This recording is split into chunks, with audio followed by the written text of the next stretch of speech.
The cold handle of the door was the last honest warning Clara Whitmore received before she walked into the one room at Ashford Manor she had promised never to enter. She had been lying in bed for 2 hours.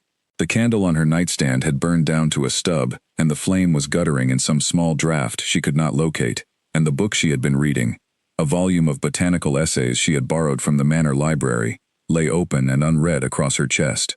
She had turned the same page back and forth 3 times. The words would not settle. Her mind would not settle. Everything in her was still moving to a rhythm she could not switch off, and the rhythm had a shape, and the shape was the opening phrase of Chopin's Nocturne in E-flat major. Lady Sylvia had practiced it that evening for nearly 50 minutes.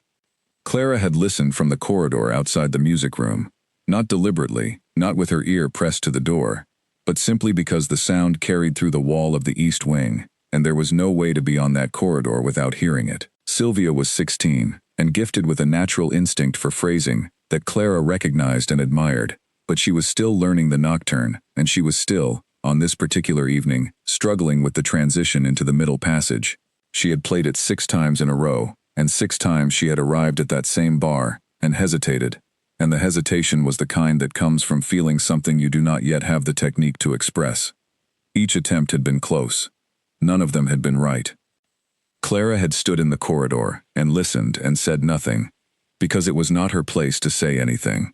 Sylvia's music lessons were with a visiting teacher who came on Wednesdays, and what Sylvia did with the piano in the evenings was private and her own. But the nocturne had come back to bed with Clara and would not leave. She sat up. She put on her dressing gown. She told herself she was going to the kitchen for water. She was not going to the kitchen. The corridor was dark and cold. The lamps had been extinguished at 10:30 by Oliver, the young footman who kept the east wing on weeknights, and the only light available was the pale moonlight that came through the window at the far end of the passage. Clara moved through it carefully, keeping close to the wall, her feet finding the stone floor in slow and quiet steps. The manor was entirely silent around her. No creak of a door, no distant voice, no footstep anywhere in the building. She was the only person awake in the whole enormous house, and the knowledge of it felt both frightening and oddly freeing, the way being the only person awake in a large place can feel when you are doing something you would not do if anyone were watching. She stopped in front of the music room door. She had looked at this door many times in the weeks since her arrival. It was taller than the other doors in the corridor, a detail she had noticed on her first day, when Mrs. Paulton had led her through the east wing on the introductory tour. All the other doors in this part of the house were standard height, dark wood, plain brass handles. This one was slightly taller, with a carved frame around the edge, a small decorative detail at the top that she had never been close enough to study properly. The handle was brass, like the others, but larger, heavier looking, and it was this handle that Clara now stood before in the dark, with her hand not quite touching it. She thought about what Mrs. Paulton had said, very clearly, on that first afternoon. The east wing. After dusk, staff did not use the east wing without a specific reason. The music room in particular. And here, Mrs. Paulton had paused with the particular weight of someone saying something they have said many times and have not yet finished feeling, was not to be entered by household staff under any circumstances. It had been the late Duchess's private room. It remained so. The current Duke had not given any instruction to the contrary, which meant the instructions stood, which meant no one entered that room. Did Clara understand? Clara had said she understood. She put her hand on the handle. The door opened without a sound, as though it had been recently and carefully maintained, as though someone oiled the hinges regularly, even for a room no one was supposed to use. Clara filed this detail away, without quite knowing why. She stepped inside and pulled the door closed behind her. The room stopped her. She had expected grandeur, and got it. But she had also expected something colder, something more preserved, the particular quality of a space that has been shut away from life and knows it. What she found instead was a room that still felt inhabited. Not physically, nothing was out of place, nothing was disordered, but in the quality of the air, in the way the moonlight lay across the floor as though it were comfortable there, in the smell of cedar and beeswax that was not stale but simply deep, the smell of a room that has been cared for by someone who intended to come back to it. 3 tall windows faced the grounds of the estate, and through them the moon sent its long, cold light across the dark wooden floor in 3 separate panels that nearly reached the center of the room. There were shelves of bound music scores along the inner wall, arranged with the kind of careful order that suggested they had been touched often and returned to their places with attention. Between the windows hung framed pages of handwritten music, original scores, Clara realized as she moved closer, actual composer manuscripts in glass frames, the kind of thing that was not bought, but collected over years by someone who cared about them. There was a writing table near the far window, with a velvet stool. There was a cold fireplace, with a clean grate. There were 2 small paintings on the wall, that she could not see well in the moonlight, but whose frames caught the silver in a way that said they were old and good. And there was the piano. Clara had known it would be in this room. She had known what kind of piano a house like this would have. She had understood, in the abstract, that it would be significant. None of this prepared her for the actual experience of seeing it. The Bosendorfer was a concert grand, ebony cabinet, its surface polished to a depth that was less like looking at something than like looking into something. The lid was closed over the keys. Even closed, it was one of the most remarkable objects Clara had ever been in a room with. It sat at the center of the space, the way truly significant things occupy space, not demanding attention, but simply having it. The way certain people enter a room, and everyone turns without being told to. It was not trying to impress her. It did not need to.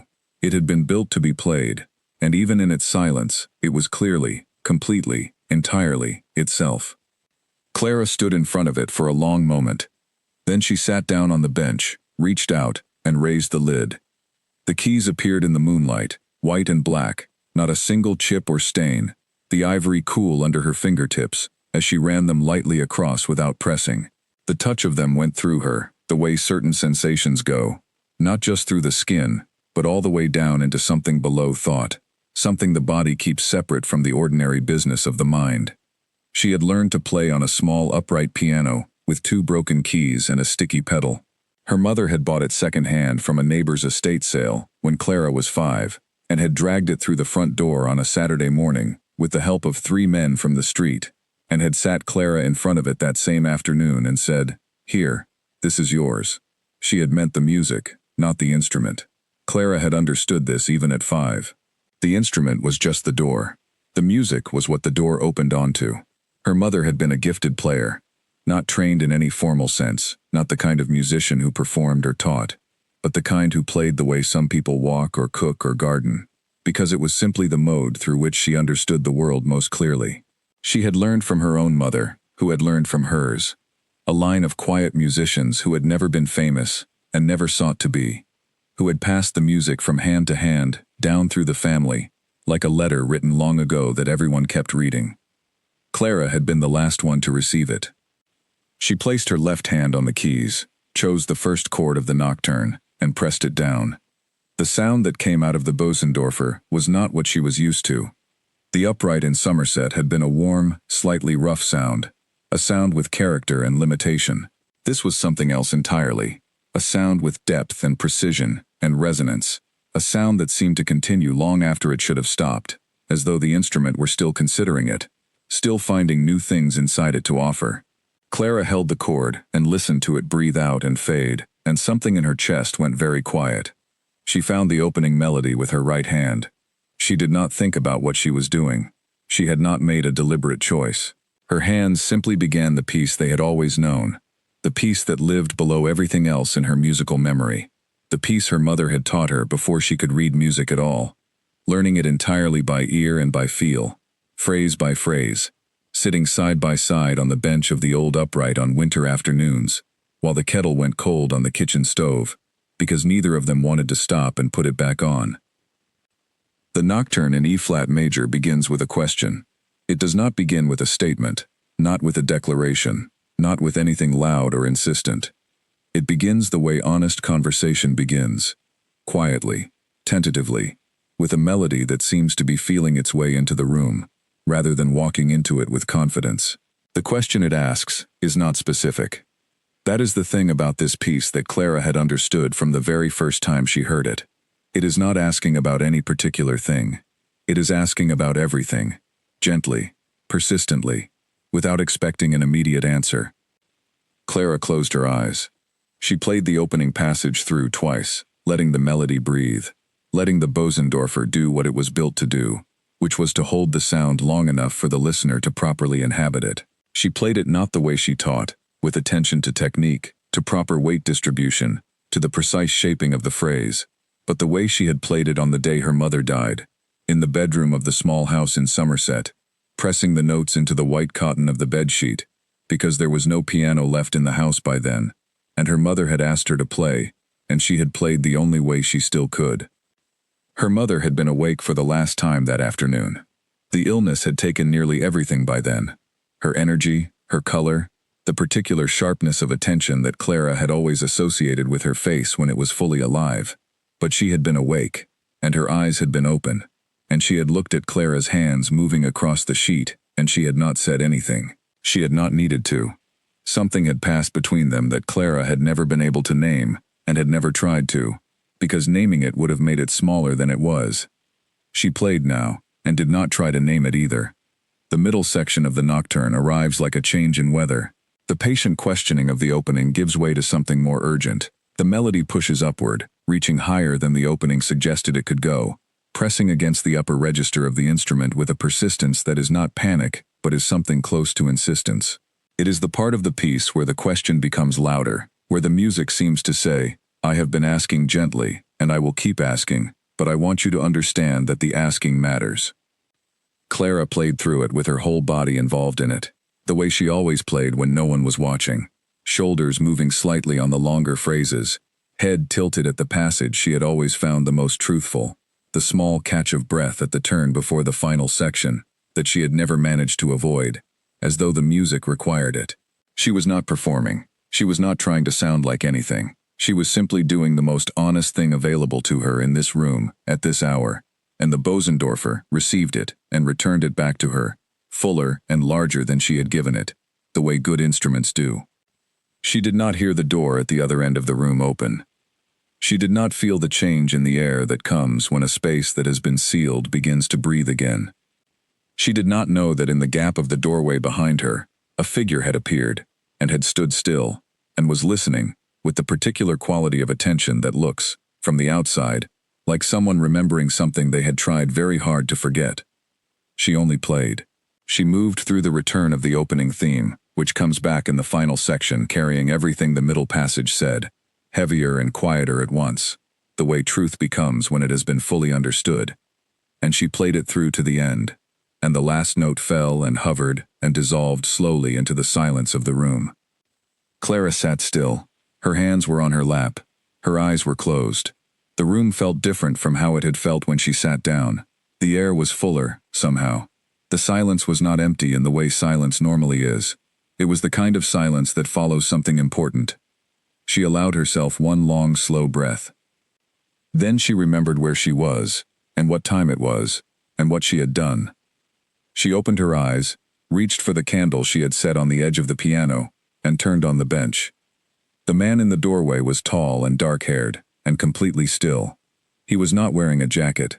His shirt was loose at the collar, his sleeves turned to the wrist, his coat folded over one arm as though he had simply been walking and had stopped. He was looking at her with an expression that Clara could not immediately read, because it was not the expression that came with authority, surprised into anger. It was not the look she had been bracing for. It was something quieter and more complicated, something that sat behind his eyes rather than on his face, and she could not name it. She stood up.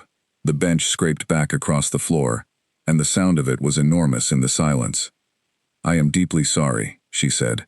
Her voice, mercifully, was steady. Her heart was doing something she would not have wished on anyone. "I have no right to be in this room.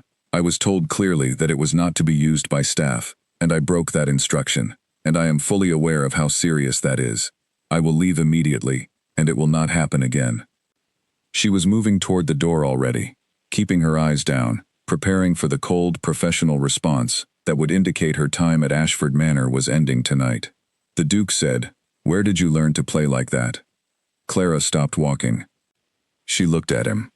He was watching her with an attention that was completely direct and completely without cruelty, and the question he had just asked was genuine, not rhetorical, not a prelude to something harder, but simply a question from someone who wanted to know the answer. She stood in the moonlit music room, and for a moment she could not think of a single thing to say. "My mother taught me," she said at last.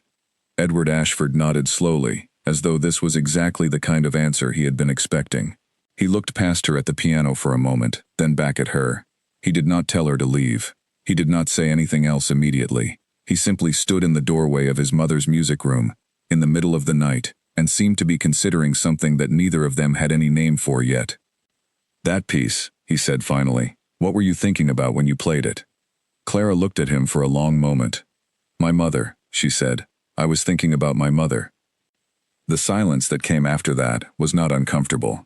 It was the kind of silence that has something real inside it. The kind that comes when two people are standing at the edge of a conversation that is going to be more honest than either of them intended. The Duke of Ashford stepped forward into the room, and he did not ask her to leave. The candle on the edge of the piano threw its small, unsteady light across the space between them, and neither of them moved to increase it or extinguish it. Edward Ashford set his coat down on the writing table near the window and stood near it, keeping a respectful distance, close enough to speak in a normal voice, far enough that nothing about his position in the room could be read as anything other than consideration. He had registered, the moment she turned and saw him, the exact quality of her shock, not the shock of guilt, not the guilty flinch of someone caught doing something wrong out of selfishness, but the shock of someone caught doing something private. There was a difference. He had spent enough years in rooms full of people to know the difference very clearly. Clara had not moved from her position near the piano bench. She had replaced the candle carefully on the lid of the Bosendorfer, and she was standing with her hands at her sides with a composure that he could see was costing her something. She was looking at him steadily, waiting for what came next, and he respected that she was not trying to talk her way into safety. She had apologized once, clearly and without embellishment, and she was not going to compound it by apologizing again. He had not answered her question yet. She had said she had been thinking about her mother. He had asked what the piece meant to her. He had not yet said what it meant to him. He looked at the piano. The Bosendorfer was the last thing his mother had chosen for this room. She had ordered it from Vienna 3 years before she died, had corresponded directly with the maker about the specifications, had specified the ebony cabinet and the extended lower range, and the particular weight of the action in the upper keys. She had been precise about what she wanted, because she had known what she was going to use it for. The final years of her life, in this room, with the door closed and the household going about its business around her, playing the things that helped her think. Edward had understood this as a child, without having the vocabulary to describe it. His mother went to the music room the way other people went to the garden. It was where she went when the world pressed too hard on her. He had come to the East Wing tonight without a plan, without a destination, without anything particular in his mind except the need to move through space and let the day settle out of him.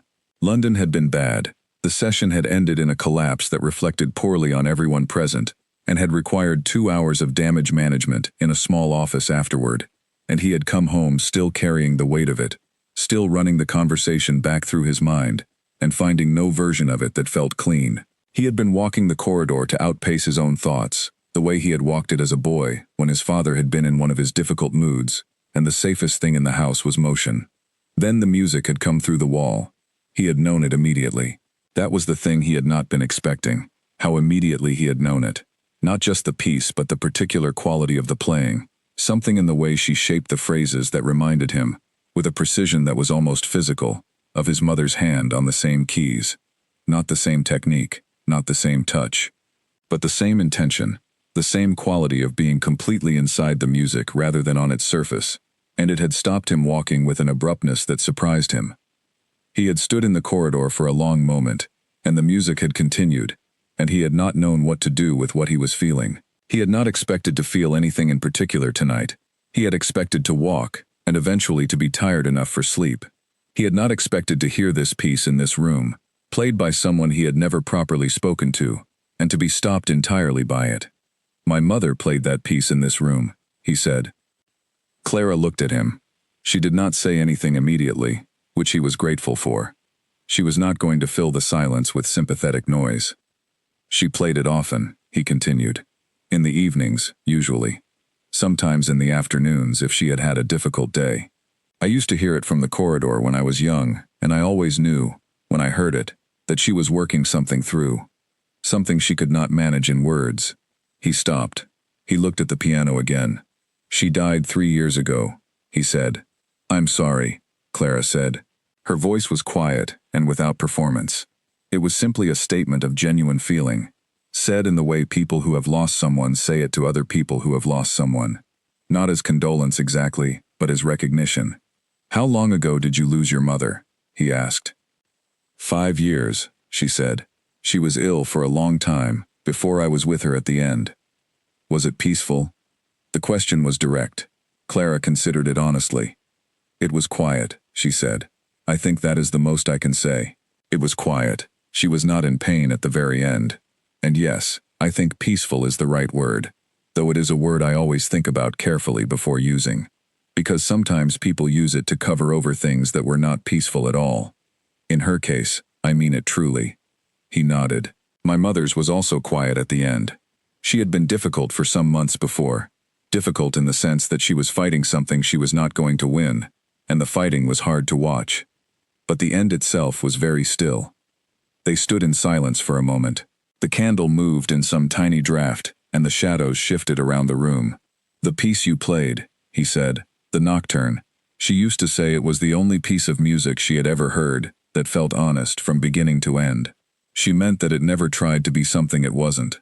It never reached for an emotion it hadn't earned. Clara looked at the piano. "My mother said something very similar once. She said music could lie just as easily as people could. She said the honest pieces were rarer than people realized, and when you found one, you should treat it with respect." "Do you play often?" "I used to," Clara said. "There was a piano in the house where I grew up. We sold it when my mother became ill, and we needed the money. After that, I played whenever I could find an instrument to use, at the houses of friends, when I was employed in positions that allowed it. But it is not always something one can ask for." He looked at her. She was telling the truth. He had learned, in 31 years, and in many rooms, to know when a person was telling the truth, and this woman was doing so, with a straightforwardness that he found unusual. Not because most people were deliberately dishonest, but because most people, when speaking to him, spoke with at least a slight adjustment, said things slightly differently than they would have said them to someone who was not a duke, changed the angle of the truth slightly, so that it became more agreeable, more appropriate, more carefully packaged for consumption. Clara Whitmore was not doing this. She was telling him exactly what was true, without apparent concern for how it sounded. He moved to the window and stood looking out at the grounds. The moon had shifted slightly, and the frost on the grass below caught the light in small scattered points, like something carelessly scattered, and not yet picked up. "She used to say that most people went through their whole lives without ever really listening to music," he said. "That they heard it, but did not listen. She said the difference was that listening required you to be still inside, and most people were never still enough." "She was right," Clara said. He turned from the window and looked at her. She looked, in the candle and moonlight, quite different from the person he had registered in passing 2 days ago. That person had been moving through the house with the efficient purposefulness of someone who knew their role and was performing it correctly. Gray dress, books in her arms, neat and sensible and unremarkable. This person, in the music room at 1 o'clock in the morning, was none of those things. She had been playing from somewhere genuine, and the playing had left a mark on her, a slight brightness in her expression, a looseness in her posture, that was not careless, but simply human, simply the look of someone who has been doing something true. "When you played this evening," he said, "what I noticed first was that you were not listening to yourself." She looked at him. "What do you mean?" "Most people, when they play well, are listening to themselves playing," he said. "They are monitoring the performance while it is happening. There is a slight delay between the intention and the execution, because the mind is checking the execution against something, against a standard, against what the room seems to want." He looked at the piano. "You were not doing that. You were not between yourself and the music at all. You were simply in it."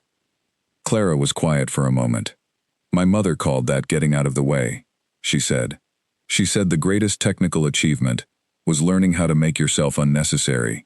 She said if you could still hear yourself performing, you had not yet gotten out of the way." She sounds like she was a remarkable person. She was, Clara said, entirely ordinary in her circumstances and entirely extraordinary in her understanding of things. I have not yet met anyone who explained things better. Is that a skill one can learn? Explaining things? Understanding them, he said. The way she seemed to understand them. Or the way you understand them. He looked at her directly. You listen to what people are actually saying, rather than what they intend to say. It is different from ordinary attention. Clara looked at her hands. It comes from being in rooms where I am expected to be invisible, she said. When you are professionally invisible, you hear everything. You hear what is said and what is not said, and the difference between them. She paused. It is less a skill than a consequence of how I have lived. A useful consequence, he said. Occasionally, she said. Not always. He was quiet for a moment. Then, I have been in rooms my entire adult life where people say things they do not mean, with complete fluency, and where the ability to do so is considered a social accomplishment rather than a difficulty. He looked at the window. I find I have very little patience for it. I have had less, these past years, not more. Is that why you walk the corridors at midnight? He turned to look at her. A beat passed. Yes, he said. I suppose it is. What piece were you trying to find the other night? She asked then. The one you played through the wall. I heard it from my room. I recognized it after the third bar, but I lost it again when you stopped. He looked at her. Then he hummed a few bars. Quietly. Just sound. Not quite music yet. Clara listened with her eyes slightly narrowed, following it. That is a Scarlatti sonata, she said. He looked at her steadily. K208, she said. In A major. It is one of the slow ones. The middle section goes. She turned to the piano without thinking, lifted the lid, played 3 bars. Like that. He stood very still for a long moment. Yes, he said. That is exactly it. He sat down on the bench beside her, slightly apart, and she played the bars again, then the bars before them, then the full opening passage. He listened with his eyes closed, which meant she could look at his face without being seen to do so, and his face, with his eyes closed and no one to perform for, was the face of someone who has been looking for something for a long time, and has just found it. She played on. She played the Scarlatti through to its end, which did not take long. It was a short piece, which was part of its perfection, and when she finished, he sat still for several seconds without opening his eyes. Then he opened them and looked at the keys. My mother played that as well, he said quietly. I thought she might have, Clara said. The fire she had not noticed someone had lit in the grate earlier had burned down to coals. The candles were short. It was very late, or very early, and Clara was aware of this in a way that was below urgency. Simply present, simply noted, not yet acted upon. I should let you go back to your room, he said. You will need to be up early. I should have gone back 20 minutes ago, Clara said. She looked at him steadily. Are you going to dismiss me? The question was not timid. She asked it the way a person asks who has decided to know the answer either way. No, he said. She nodded once. She moved to the door, the candle in her hand. At the door she stopped and turned back. I am glad you heard it, she said. Not apologetically, not as flattery, simply as a statement of something true. I think the piano is glad too. Pianos that are not played become something less than themselves over time. Even this one. Edward said nothing to this. Clara left the room, and the door closed with the same soft precision with which it had opened, and he was alone in the music room with the closed piano, and the moonlight, and the silence, which was the same silence it had always been, except that it was also, now, completely different. He stood in it for a long time. He was not thinking about London. He was not thinking about the session, or the failed committee, or the documents waiting in his study. He was thinking about a woman he had not spoken to before tonight, telling him that the piano was glad to have been played, and about the fact that this sounded, from her, not fanciful but simply true. He went to the piano and sat down on the bench. He put his hands on the keys without pressing them. He held them there, feeling the cool ivory, the faint suggestion of the instrument's potential beneath his palms. His mother had sat here. He had forgotten, or perhaps only failed to notice until now, how much he had missed this room. He lifted his hands from the keys without playing a note. He sat in the dark room for a few more minutes. Then he closed the piano lid carefully, blew out the last candle his mother had left in the holder by the window, and went to bed for the first time in 4 days, without a thought for any of the things he was supposed to be managing. He slept immediately. Upstairs, in the small neat room at the end of the servants' corridor, Clara Whitmore lay on top of her made bed in her dressing gown and stared at the ceiling and did not sleep at all. She was thinking about the expression on his face when he said that his mother played the Scarlatti. She was thinking about the fact that a man of 31 years, in the room where his dead mother used to play, had chosen to ask not about the rules she had broken, but about what she had been thinking when she played.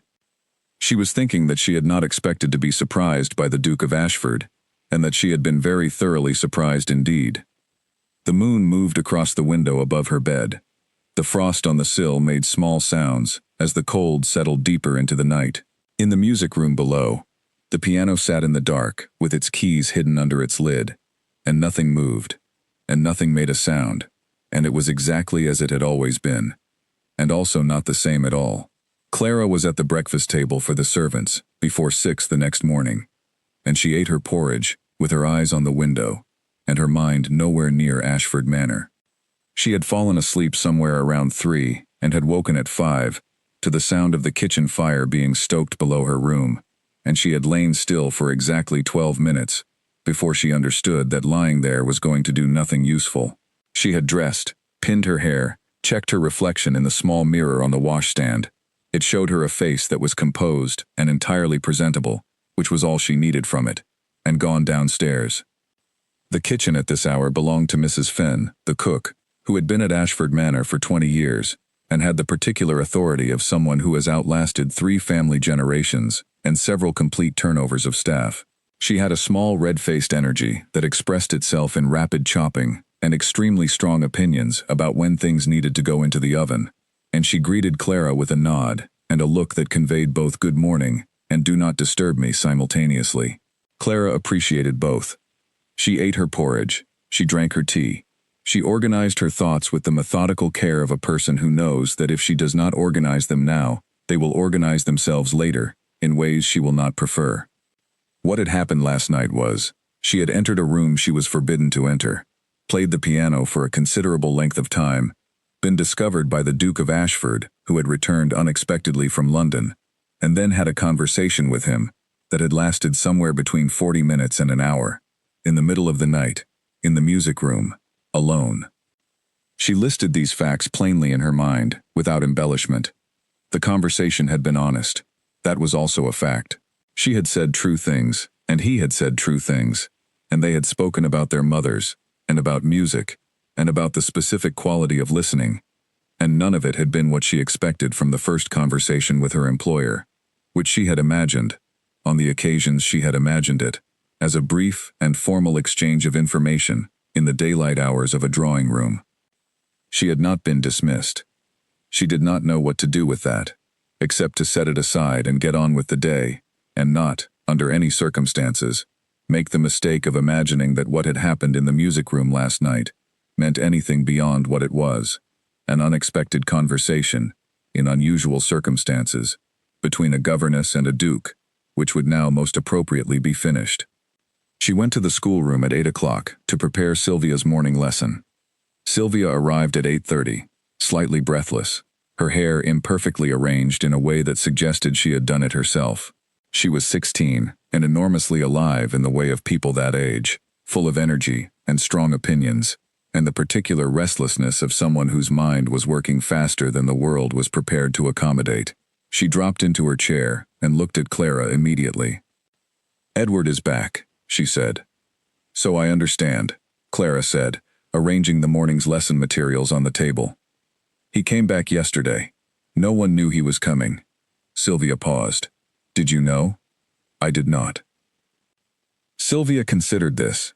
He looked tired at supper last night. He always looks tired when London has been difficult.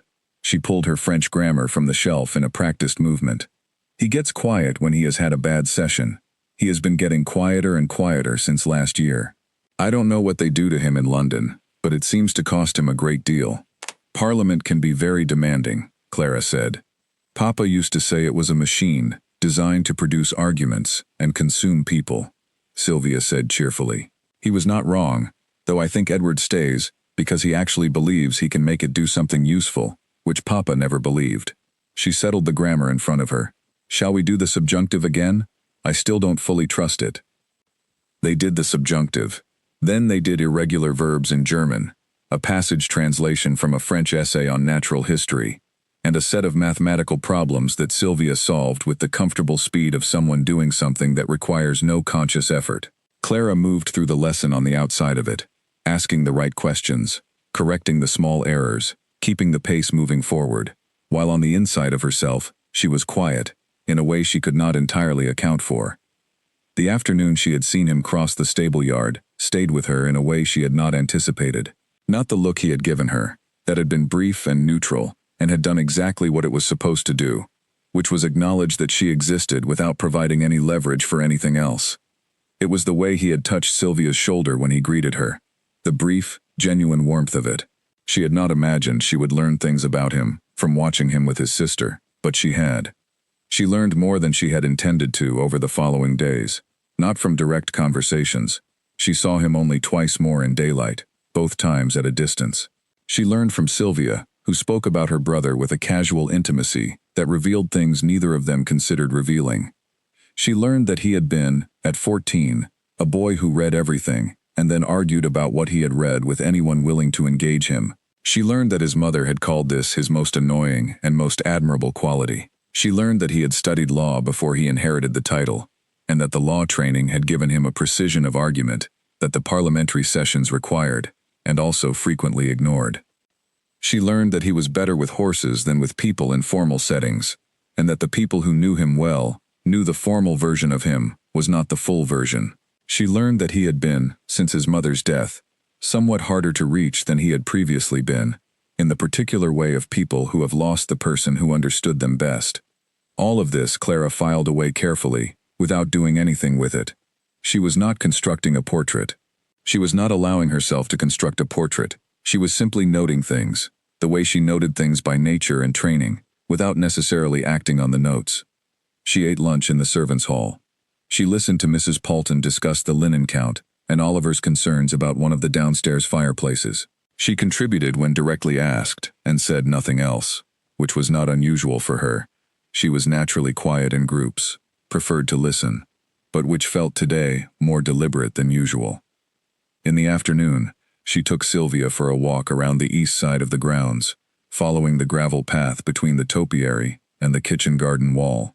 The day was cold and bright, the sky a clean sharp blue above the bare hedges, and Sylvia talked about a letter she had received from her friend Dorothy in Bath, and Clara listened and responded, and looked at the frost still sitting in the shadow of the wall where the sun had not reached it. They turned the corner of the path near the stable block, and she saw him. The Duke was crossing the yard from the stable to the house, still in riding clothes, carrying a leather folder of papers under one arm, reading something as he walked. He had not seen them yet. He was looking down with the slightly abstracted manner of someone whose mind is partly on a meeting he has just left. Sylvia saw him at the same moment. "Edward!" she called. He looked up. His eyes went to his sister, then, for one brief moment, to Clara. The look was neutral and clean, not warm, not cold, not the particular careful blankness that people produce when they are hiding something, simply direct, a recognition that she was there. He crossed to them. "Good afternoon," he said to Sylvia, and he put his free hand briefly on her shoulder in the affectionate way she had seen before. Then he looked at Clara. "Miss Whitmore." "Your Grace," Clara said. "How is the French grammar progressing?" She looked at him, then at Sylvia, then back at him. "The subjunctive is under control," she said. "The irregular verbs are accepting their situation." The very smallest flicker of something moved across his face. It was not quite a smile, but it was in the neighborhood of one. "Good," he said. "Carry on." He went into the house. Sylvia looked at Clara. "He seems less tired," she said. "He slept well, I expect." Clara said nothing. She kept the afternoon's exchange in her memory carefully, the brief direct look, the even tone, the complete absence of anything that could be read. He was the Duke, and she was the governess, and they had had a conversation in the night that neither of them was going to refer to in daylight. She understood this. It was the correct understanding. She told herself this very clearly. She told herself this again at 7 o'clock in her room, with a new candle and her book, which was on the same page it had been on 2 nights ago. She told herself this at 9 o'clock, when she had set the book down and was sitting at her small desk, theoretically writing a letter to her friend Alice in London, about whom she had not thought once since the morning. She put the pen down. At 10 past 10, Oliver extinguished the corridor lamps. At 10:30, the house was entirely silent. Clara sat at her desk for another 15 minutes. Then she picked up her candle, went to her door, opened it, and stood in the dark corridor. She was entirely clear about what she was not going to do. She was not going to do it. She went back inside her room. She sat on the edge of her bed. She was still there at 11, and at 15:15, and at 20 minutes to 12, which was when she heard, from somewhere in the direction of the east wing, the soft, tentative, single-note opening of a piano. She sat very still. The note repeated. Then another followed it, and another, slowly, carefully, with the particular quality of someone finding their way through something half-remembered. The notes were not the nocturne. They were something else she could not immediately identify from this distance, through a wall, played with this much uncertainty. But they were being played, and they were coming from the music room, and the piano was speaking again in the middle of the night. She listened for about 20 minutes. Then it stopped. She sat still for a long time after that. She had not moved from the edge of her bed. The candle had burned down by a third. She was looking at the opposite wall thinking, with a clarity that had been unavailable to her all day, about what it meant that she was sitting here listening to a duke play a piano badly in the middle of the night, and that the sound of him playing badly was somehow more affecting than many things she had heard played well. She knew what it meant. She also knew that knowing what it meant was the beginning of a difficulty she was not sure she was equipped to manage, and that the sensible thing to do was to understand it clearly, and then set it firmly to one side, and conduct herself with the full professionalism her position required. She put out the candle. She lay down on the bed. She told herself very firmly that she was going to sleep. She was awake for another 2 hours. When she finally slept, it was without dreams, and when she woke, it was with the clean, clarified feeling of someone who has made a decision without realizing they were making it. She lay still and examined the feeling carefully and found that what she had decided, apparently, while asleep, was simply this. She was going to do her job, look after Sylvia, behave with complete propriety at all times, and not go to the music room again. Not even if she heard the piano. Not even then. She got up, dressed, and went downstairs, and the morning was ordinary, and the house was ordinary, and everyone in it went about their business as they always did, and nothing happened that required her decision to be tested. Until the fourth night. In the servants' hall that evening, the conversation was general and unremarkable, and Clara contributed to it in the ways that were expected, and otherwise ate her dinner in silence. She had been at Ashford Manor long enough now to understand the rhythms of the hall, who spoke and who listened, what could be said, and what was better left unsaid, the particular economy of information in a large household where everyone knew a great deal about everyone else. She did not dislike the servants' hall. She did not dislike any of the people in it. What she found difficult, on this particular evening, was the thickness of the air, the weight of things unsaid that everyone in the room was managing with professional competence. She was one of them. She had always known this, but she felt it more acutely tonight.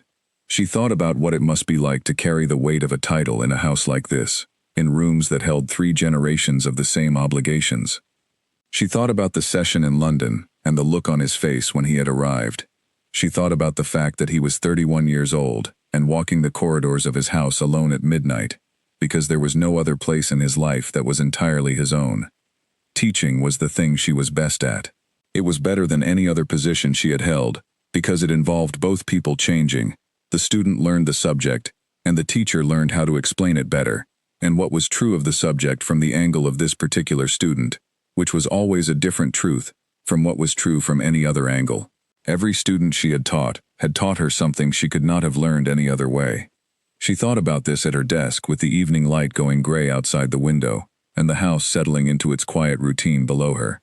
She thought about what a good teacher her mother had been, about the fact that her mother had understood, with the particular intelligence she brought to everything, that the music was not the point of the music lesson. The point of the music lesson was the student learning that they already knew something they did not know they knew. You already know this. You just did not know you knew it. She had said that to Clara about the nocturne when Clara was 9 years old.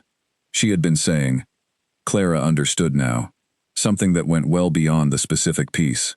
She had been saying, the things that matter to you most are already inside you. What the learning does is show you they are there. She picked up her pen and wrote the German grammar exercises for the next morning. She wrote them with care, finding the level between too easy and too difficult. She was not going to the music room again. She was going to do her job and go to bed and get up in the morning and do it again.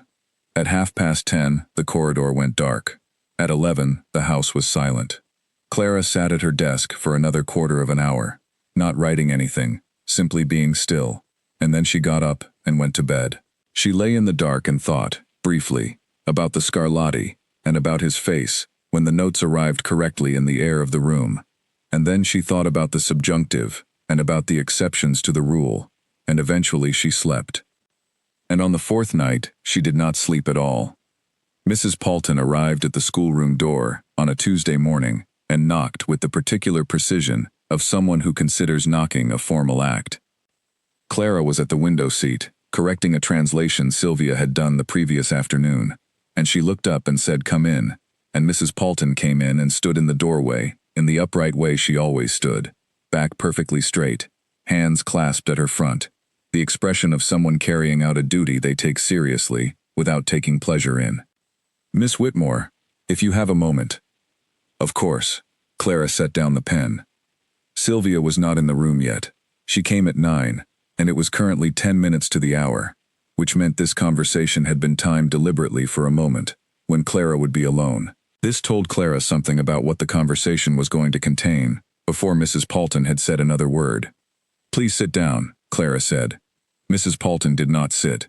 She was not the sort of person who sat in the presence of a situation she was managing.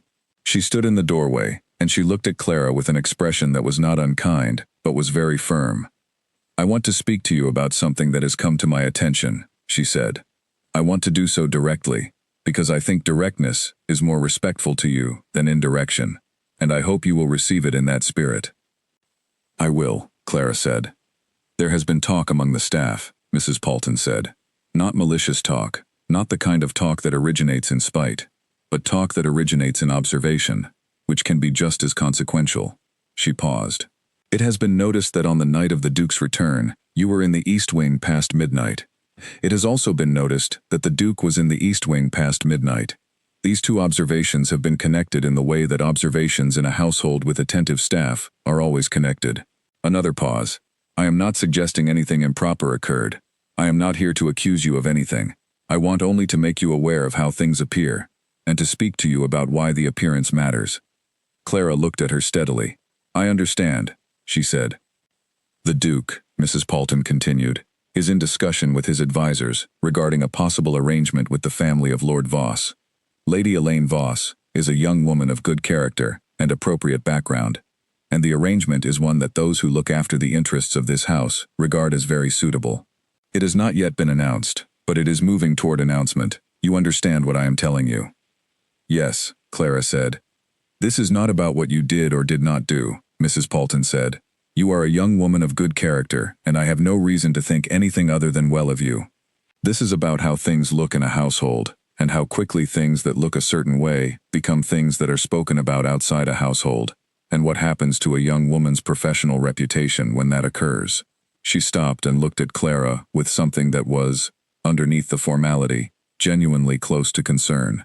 "I have seen very capable women lose very good positions because they did not take seriously enough how quickly an impression can form. I would not want that to happen to you." "I appreciate that," Clara said. She meant it. "I assure you that what occurred was not what it might appear to be. But I understand what you are telling me, and I will be more careful." Mrs. Paulton nodded once, crisply, with the air of someone who has completed a task they found uncomfortable but necessary. "Thank you, Miss Whitmore. I know it cannot be easy to receive this kind of conversation." "It is easier to receive it than not to receive it," Clara said. Mrs. Paulton looked at her for one moment longer than was strictly necessary, and in that moment Clara saw something in her face that was beyond professional duty. A flicker of recognition, of one woman seeing another clearly, in the particular context of the world they both lived in. Then it was gone, and Mrs. Paulton said good morning, and left. Sylvia arrived 8 minutes later, dropped her books on the table with a thump, and said that Oliver had let in a draft from the garden door again, and her room was absolutely freezing, and demanded to know if they were doing German or mathematics first, because she wanted to do whichever one was harder while her mind was still sharp. Clara taught the morning lesson. She was present and attentive, and said everything that was required. Inside herself, she was conducting a separate and more demanding set of calculations. Mrs. Paulton was right. This was the uncomplicated truth of it. Not right about what had happened in the music room. That had been a conversation, nothing more. But right about how it appeared, and what that appearance could do, and how little the truth of a thing mattered, compared to the shape it cut against a certain kind of light. Clara had been a governess for 3 years. She had seen what happened when impressions formed in households. She had watched other women's positions evaporate, not because of what they had done, but because of what the household had decided they had done. And the household's decision had always been harder to argue with than any fact. In the servants' hall that evening, the conversation was general and unremarkable. Clara contributed to it in the ways that were expected, and otherwise ate her dinner, and said nothing that was not required. She did not dislike the servants' hall or any of the people in it. Mrs. Paulton was precise and fair. Mrs. Fenn was competent and occasionally funny. Oliver was genuinely kind. What she found difficult, on this particular evening, was the thickness of the air, the weight of things unsaid that everyone in the room was managing with professional competence. She was one of them. She had always known this, but she felt it more acutely tonight, after the formal naming of the situation she had been managing informally for 2 weeks. She went upstairs at 7:30 and sat at her desk, with the letter to Alice and the sheet of Schumann side by side, and looked at them for a long time. The letter from Alice had arrived that afternoon. Alice had written back with characteristic promptness and warmth, and what she wrote was this. She did know of one position, as it happened. A family in Bath, a lawyer and his wife with 2 daughters, 11 and 14, who were looking for a governess to start after the new year. The father was a sensible man, and the mother was said to be pleasant, and the daughters were apparently both fond of music, which Alice thought would suit Clara. Was Clara seriously considering a move? Clara read the letter twice. She folded it and put it in her desk drawer. Then she looked at the sheet of Schumann she had found on the schoolroom table that morning. It was a single folded sheet, not a printed score but a handwritten copy, neat and precise. The notes written in ink that was not new, but not old either, perhaps transcribed some years ago, by someone with a clear and careful hand. The title at the top read, Kinderscenen, and below it, the subtitle of a specific movement, Träumerei, dreaming. In the right margin of the second page, very lightly penciled in a different handwriting, were 2 fingering corrections for a passage in the left hand, small numerals above specific notes, the kind of annotation a teacher makes, or a musician who knows the piece well and has found a more comfortable way through a particular bar. She knew the handwriting. She had seen it once, briefly, in the margin of a letter the Duke had been carrying when she passed him in the entrance hall. Compact and precise and slightly angular, the hand of someone who wrote quickly, because they had things to attend to. Clara set the sheet music down on the table and looked at it. The Träumerei was a short piece, 7 minutes perhaps, if played slowly, which was the only way to play it. It was simple in structure and profound in effect. One of those pieces that reveals the depth of its feeling gradually, over repeated hearings, rather than announcing it immediately. It was also technically demanding, in a way that was easy to underestimate from looking at the page, because the demands were almost all in the quality of the sound rather than the difficulty of the notes. She picked it up and read through it. She was still standing at the table reading through it when Sylvia arrived the next morning. "What have you got?" Sylvia asked immediately, coming over and looking at the sheet. "Some music," Clara said. "It was on the table when I came in. Did you leave it here last night?" "No," Clara said. "I did not." Sylvia looked at the page. "Is that Edward's handwriting?" she asked, pointing at the penciled annotations. "It looks like his. He makes his fours that way." She looked at Clara, entirely guileless. "He used to play piano when he was young. When Mama was alive, he used to play with her sometimes." She stopped, looked at the window, looked back. "I heard you once," she said. "About 2 weeks ago. Through the wall." I wasn't going to say anything, because I didn't know whether you'd been given permission or not, and I didn't want to cause you trouble. But you are very, very good. Clara looked at the 16-year-old who was watching her with eyes that were considerably older than 16 in this particular moment. You should have told me, Clara said. I know, Sylvia said. She did not look remotely apologetic.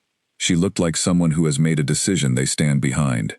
But I didn't think you'd done anything wrong, and I thought if I told you I'd heard you, you might not play again. And I wanted you to play again. Clara set the sheet music down on the table between them. Let us start with the German, she said. Sylvia sat. She opened her German text. She did not say anything else about the music, or about her brother, or about what she had heard through the wall. She was, for all her energy and openness, a person who knew when she had said enough. Clara thought, through the lesson, about what it meant that she was a governess, employed at reasonable wages, who rented a room in a great house and owned a small collection of books, and a decent winter coat, and very little else. She thought about the fact that the Duke of Ashford was the 7th Duke of Ashford, with an estate of several thousand acres, and a London townhouse, and a seat in the House of Lords, and a future that was mapped out for him by the requirements of his title, and the expectations of his family, and the plans of advisors, who had been thinking about this future since before he was old enough to have opinions about it. She thought about the iron honesty of those two facts, laid side by side. Then she thought about the duet, about his hands finding the keys again after 15 years, about the slight release in his shoulders when she had joined him and supported the melody he was trying to find, about the way he played when he was not performing, which was almost exactly the way he talked when he was not performing, with the same quality of someone who has found, temporarily and unexpectedly, a space where the distance between what they feel and what they say has closed entirely. She set the Schumann on her desk. She was going to give Alice a definite answer after the winter dinner. That was the decision she arrived at, sitting at the desk with the letter sealed and the music in her hands. She would stay through the dinner and the announcement and whatever followed from them, and then she would make her decision clearly, from a clear-eyed position, with all the relevant facts in front of her. That was a reasonable plan. At 11 o'clock, she blew out the candle. At 11:30, she heard it, not from the east wing this time, but clear and unmistakable and brief. 3 bars of the nocturne, played once through and then stopping, as though someone had sat down at the piano and then thought better of it, or as though someone had sat down and played the piece they could not stop hearing, just to hear how it sounded in the actual room rather than in memory, and then had closed the lid and gone to bed. Clara lay still in the dark and listened to the silence that followed. She did not get up. She was, on this occasion, genuinely proud of herself for not getting up. She lay very still and breathed carefully, and in the morning she got up and taught the German lesson, and walked the grounds, and ate her dinner, and did not look toward the east wing once. At 11:30 that night, she folded the Schumann and put it in her pocket, and she was in the music room. He was already there. Not playing. Sitting. He was on the bench at the far end of the piano, leaning slightly back, one arm resting along the top of the instrument, in the loose way of someone who has been in a room for a while and has settled into it. He had a candle burning on the writing table behind him, and the room was warmer than it had been the first night. Someone had laid a fire in the grate, and it was burning low now, its light adding a deep amber to the moonlight coming through the windows. When she came in, he did not look surprised. He looked, simply, as though she had arrived and this was fine, and they could proceed from here. Clara stood just inside the door for a moment. "The Traumerei," she said. "I found it in my mother's scores," he said. "I thought you might know it." "I know it well," she said. She came in. She set her candle next to his on the writing table and went to the piano. She sat. The bench was large enough for 2 at the far ends. He stayed at his end. She pulled the sheet music from her pocket and opened it on the stand. She played the opening bars. Slowly, feeling her way in, letting the Traumerei find its own tempo, rather than imposing one. The piece resisted hurry. It was made of the quality of sound in individual notes, rather than the relationship between many notes arriving fast. It needed space between the phrases. The space was part of the music. She played 8 bars, and stopped. "You have different fingering for this passage," she said, pointing to the annotation in the margin. He moved along the bench and looked. "The written fingering puts too much weight in the 4th finger," he said. If you use the third here, and bring the thumb down earlier, you get more control of the dynamic. My mother showed me that. She always said the written fingering in this edition was wrong. Clara looked at the passage. She tried his suggested fingering, played the bars again. Yes, she said, that is better. She played on. He stayed where he was, closer now, watching her hands on the keys with an attention that was completely open, not trying to seem casual about watching, simply watching, because that was what was happening. She was used to being observed when she played in certain contexts. This was not that feeling. This was the feeling of being seen rather than observed, the feeling of someone's attention being given to something, rather than taken from you. She moved through the middle section of the traumaray, where the melody lifts and then returns. It is a piece of music built almost entirely of return, of things coming back. And beside her on the bench, he was quiet in a way that added to the music rather than surrounded it. She finished it. Silence. My mother called it the most perfectly made short piece in the repertoire, he said. She said you could learn more about what music was for from 7 minutes of that piece than from an hour of anything more elaborate. She was right, Clara said. She often was. Clara turned the sheet over in her hands. Did you play much when you were young? Until I was about 15, he said. I started with a tutor, and then my mother took over. When she decided the tutor was teaching me to be technically correct, without being musically alive. She said there was no point in playing the notes if you were not inside them. Was she a good teacher? She was demanding, he said, with a slight warmth in his voice that was clearly genuine. She had very little patience with the kinds of excuses that seem reasonable, until the moment someone refuses to accept them. She said if you were going to do a thing, you should do it with all of yourself, and anything less was a waste of everyone's time. Did you stop because she died? He was quiet for a moment. I stopped before that, he said. I stopped because I went up to Oxford and then into London, and the years became very full of things that seemed more important, and the piano fell away, the way things do. And then she was ill, and then she died, and after that I thought it would be too much, to come back to it. To sit at the thing she had sat at, and try to play something that had been hers. But you came back to it. I came back to this room, he said, the night I came back from London, after I heard you. Clara set the sheet music on the stand again. Tell me about London, she said. Tell me about what happened in the session. He looked at her. The request clearly surprised him. You want to know about parliamentary procedure? I want to know what put that look on your face when you came back, she said. You looked like a person who had just watched something they believed in break. I want to know what broke. He told her. He told her about the Land Reform Committee. Its 2 years of careful work. The argument that had collapsed it in a single afternoon. The 2 men who had said things that could not be unsaid. He told her about the particular way certain kinds of argument were used in formal settings to disguise the fact that nothing of substance was being said. Important-sounding words, arranged in any order to fill the space where a genuine position should have been, while the people who needed the reform to happen waited in villages and on farms he had visited, whose faces he was now remembering, while the men who would never visit those farms made their speeches about principle and propriety and the natural order of things. He had not expected to tell any of it.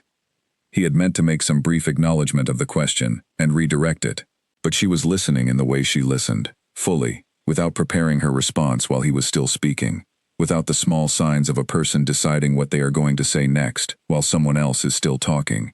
And this quality of her attention did something he had not anticipated. It made the telling easier than not telling. Clara listened to all of it. She asked 2 questions, one about the specific nature of the opposition, one about the timetable for the next session, and both questions were practical, and showed she had understood what he had said, and had thought about it, rather than simply waiting for him to finish. You are going to lose that argument again, she said. Not because you are wrong, because you are on the wrong side of the room for it to matter yet. I know it takes time, he said. I am less certain that the people affected by it have time. Then find the evidence that makes it impossible to keep pretending the problem does not exist, she said. The county agricultural societies have standing in the right rooms. That is how you get the information to the people who need to receive it. He looked at her steadily. Why did I not think of that? You were inside the problem, she said. Sometimes you need to explain it to someone outside it. He was quiet for a moment. Something had shifted in his expression. A slight release of something that had been held tightly. The particular relaxation that comes when a person has explained something difficult and found the explanation received well. Clara recognized it. She saw it in Sylvia's face sometimes, when a concept clicked into place after long resistance. She saw it now in a man who carried more than most people were asked to carry, and who rarely, she suspected, found a room in which putting it down temporarily was possible. "You think about things like this," he said. "I think about all kinds of things," Clara said. "Most of them I keep to myself because they are not asked for. But you asked." He looked at the keys of the piano. "Miss Whitmore," he said. "Yes." "What are you doing in this house?" he asked. It was a strange question, and she waited to understand what he meant by it. "I mean, you are teaching my sister irregular verbs," he said. "And you are playing Schumann at midnight, and asking about parliamentary reform, and saying things that are more useful than anything said to me in 3 months of committee meetings." He looked at her. "This seems like a waste." "Teaching your sister is not a waste," she said. "Your sister is exceptional. She will do things that matter. Teaching her is a privilege, not a waste." She paused. "As for the rest of it is simply conversation. Conversations are not wasted when both people are honest in them. Have you had many like this?" "No," Clara said. "Not many." They played the Traumerei again. He joined her this time without being asked, placed his hands at the lower register, and followed the melody she was playing with the underpinning it wanted. Tentative at first, then steadier.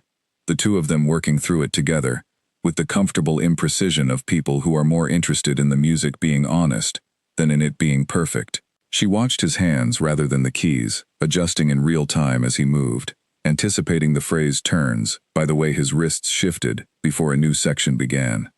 He felt when she joined. She saw a small movement in his shoulders, a letting go of something. He played more freely. The hesitations became less frequent. The piece found its tempo. They played it through together, imperfectly and entirely honestly, and the fire was burning low in the grate, and the candles were throwing their amber light, and outside the windows, the frost was setting again, on the dark grounds of Ashford Manor, and the world was entirely quiet around them. When the last note faded, neither of them moved. The fire had burned to its lowest point. The candles were short. Clara was aware, with a clarity that she had been managing all evening, of sitting on a piano bench in a dark room in the middle of the night, closer than the width of the bench required, talking to a man she had met some weeks ago, in circumstances that defied any standard category she possessed. She was also aware of Mrs. Paulton's face on a Tuesday morning, and of what that face had meant. She was aware of the letter to Alice, still in her desk drawer, still waiting for a definitive answer. She stood up. "I should go," she said. He stood also, in the way of someone who understood what she was doing, and why she was doing it. "Yes," he said, "you should."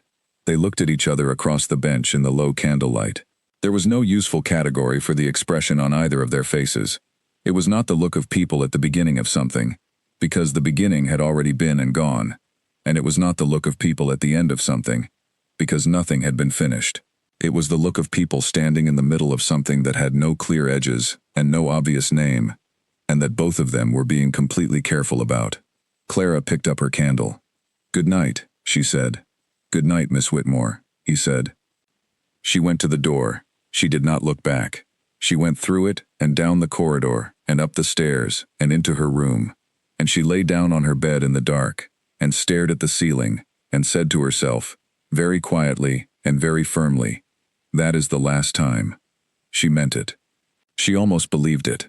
After the land reform conversation, the room settled into a different quiet.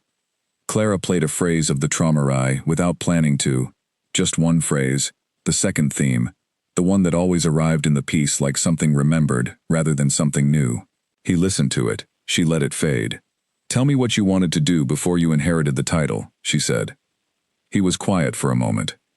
"I intended to practice at the bar," he said. "Criminal defense, specifically. My father thought this was a peculiar choice. He said the bar was for men who needed a profession, and I did not need a profession." A pause. He was not wrong. But needing and wanting are not the same thing. "No," Clara said. "They are very different things." "What did you want to do?" he asked. "Before circumstance arranged matters otherwise?" I wanted to teach, she said. That has always been true. But I also wanted music to be daily and central rather than marginal and occasional. It seems to me that it is daily and central for you, he said. In a manner of speaking, she said, the music is in me, and always has been, and always will be. It simply does not have a formal place in the world I inhabit. He looked at the piano, then at her. My mother used to say that music does not care about the room it is in. It carries the same truth regardless. She was right, Clara said. She was right about most things, he said. I am still, 3 years later, discovering things she was right about that I did not understand at the time she said them. The fire had settled to its lowest point. The candles were short. Clara was aware, with a clarity that she had been managing all evening, of sitting on a piano bench in a dark room in the middle of the night, closer than the width of the bench required, talking to a man she had met some weeks ago in circumstances that defied any standard category she possessed. She was also aware of Mrs. Paulton's face on a Tuesday morning, and of the letter to Alice, still in her desk drawer, still waiting for a definitive answer. She placed her hands on the keys, and played the Traumerei from the beginning one final time, not stopping this time, playing it through completely, with all the care and honesty she had for it, and he sat beside her, and was quiet, and the fire went its final way down to coals, and the candles burned lower still. When she finished, he said nothing for a long moment. Then, I keep thinking about what you said, about the county agricultural societies. Good, she said. That is what you should be thinking about. I should be thinking about a great many other things at present, he said. You will think about them when you need to, she said. The committee is a thing you can actually affect. Think about that. He turned his head and looked at her. You are very certain about what I can affect. I am certain about what matters, she said. I am less certain about a great many other things. A pause. Such as this conversation. Such as what this conversation is. I am not entirely certain about that. Neither am I, he said. And then, quietly, I find that I do not mind the uncertainty as much as I would have expected. No, she said, neither do I. It was the most either of them was going to say on the subject, and they both understood this, and neither of them pushed further, and that in itself was a form of honesty. The carriage arrived from Wiltshire on a Wednesday morning, with Lady Margaret Ashford inside it, and the whole character of the house changed within the hour. Lady Margaret was the Duke's mother's elder sister, a small, sharp-eyed woman in her late 60s who wore grey exclusively and moved through any room she entered, as though the room had been waiting for her arrival, and was glad she had come. She had the particular authority of someone who has never in their life been uncertain of their own opinion, and has rarely found a reason to revise it. She had opinions about flower arrangements, about the proper way to manage a linen cupboard, about the temperature at which a dining room should be maintained in winter, and about the correct approach to practically every matter of social, domestic, and personal importance that might arise in a household of this size and standing. She did not speak to Clara directly. Clara did not expect her to.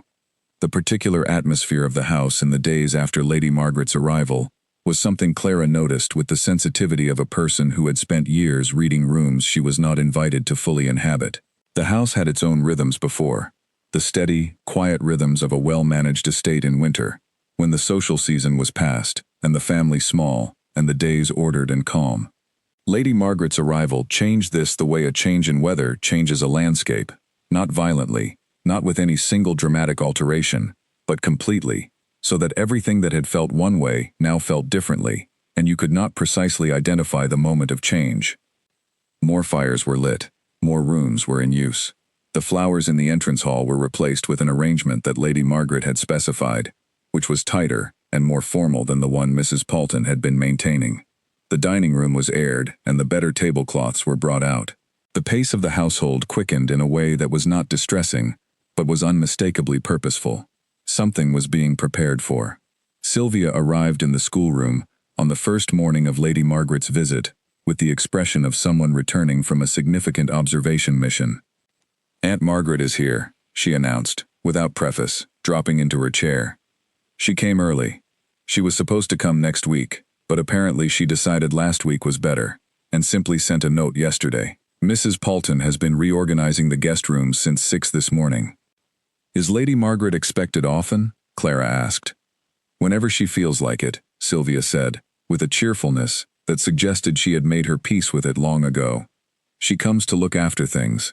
That's how she puts it. She comes to look after things and make sure we are all managing correctly. I see, Clara said.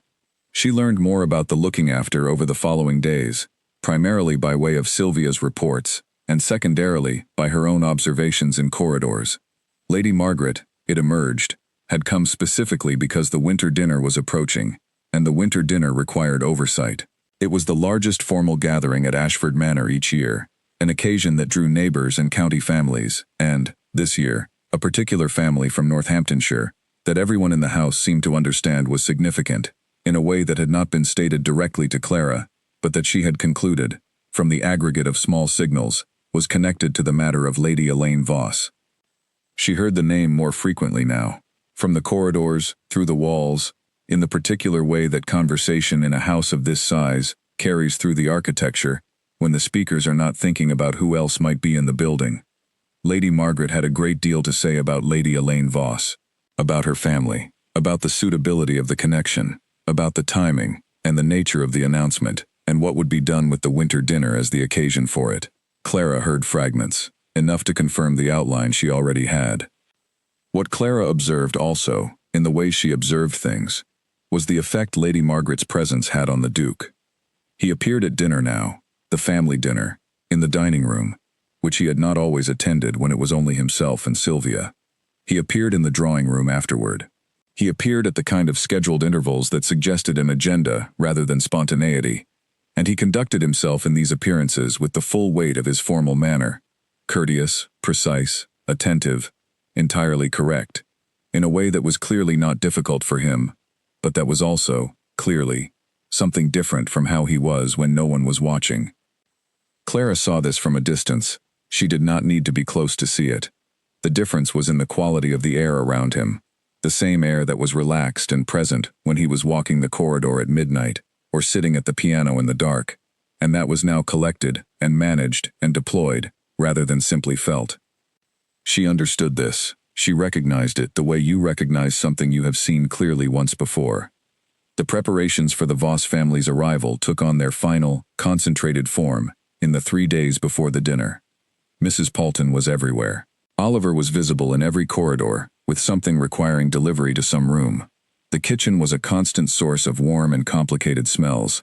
Additional staff came from the village, a second footman, a girl to help in the kitchen, a groom for the extra horses that would need stabling when the Voss carriages arrived.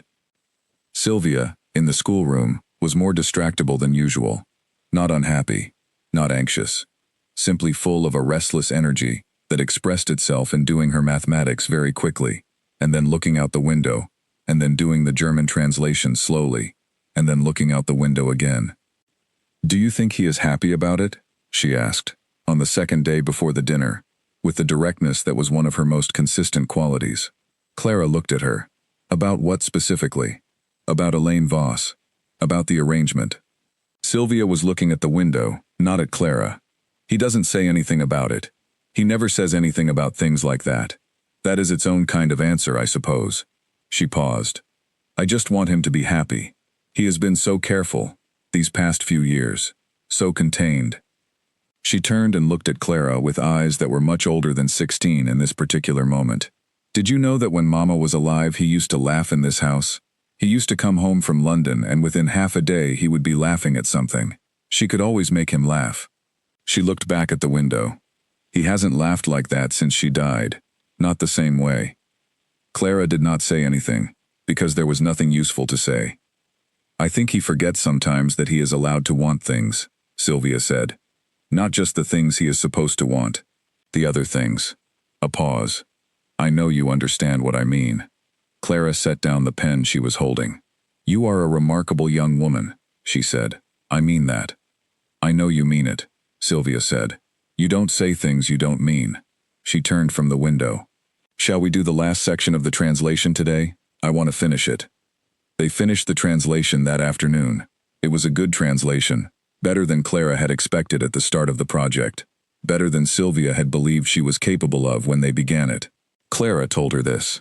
Sylvia read the finished pages twice, and then looked at them with a face that was carefully neutral, because she was clearly moved by them and did not want to appear moved, which was a very human response to having done something you didn't know you could do. "You will remember how to do this," Clara said. "You don't forget the things you learn like this, the ones where you were surprised by yourself." "I hope not," Sylvia said, and then, looking at the translation, "Will you still be here for the spring? I would like to start something new in the spring." Clara looked at her. "Yes," she said, because she had not yet made her decision, and she was not going to make it in this conversation, and because saying yes was not quite a lie. Sylvia nodded, satisfied. That evening Clara spent an hour at her desk with the letter from Alice in Bath, reading it again, turning it over in her hands, setting it on the desk and looking at it. She thought about the family, the lawyer and his wife, the 2 daughters who liked music. She thought about the starting date of the 15th of January, which was 3 weeks away. She thought about what it meant that she was sitting in a room in someone else's house, holding a letter about another room in another person's house, and that the only thing she owned outright in the world that mattered was the ability to play a piano, and the ability to teach, and the ability to speak honestly to people who were ready to hear honesty.